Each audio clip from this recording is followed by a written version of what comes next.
طيب ايه رايك بقى في محللين الكوره وطريقه نطقهم في الانجليش؟ جميلة. انا بسمع كوارث.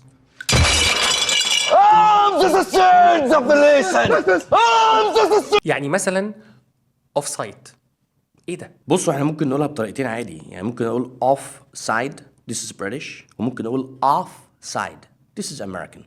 انما off side لا، ده كلمة تانية خالص ملهاش علاقة بالكورة. في واحده تانية برضو، بيلن، ايه ده؟ بيلن هي المفروض penalty مش بيلن خالص. penalty اصلا كلمة penalty دي اصلا معناها عقوبة، يعني حتى ممكن نستخدمها بعيدا عن الكورة اصلا عادي، بس هي عقوبة في الكورة بقى ان انا بخليك تشوط من قدام الجون penalty لانك عملت خطأ كبير. انما بيلن دي لا، ما ملهاش علاقة خالص. في بقى حاجة برضو اخيرة اضيفها لك انا بقى، كورنر. هي كورنر، هيقول لك مثلا هو انا لازم اعوج لساني مش عوجة لسان، هي كورنر مش كورنر.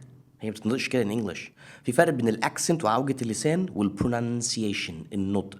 عشان كده النطق في الانجليش ليه قواعد، الاكسنت ملاش قواعد لانها مش اساس. أنا ممكن اتكلم ب100 اكسنت، بس اهم حاجه البرونانسيشن تبقى صح، هي كورنر. اخر حاجه بقى، يعني نتكلم انجلش صح، يا خلينا في العربي واحنا بنحلل الكوره وخلاص.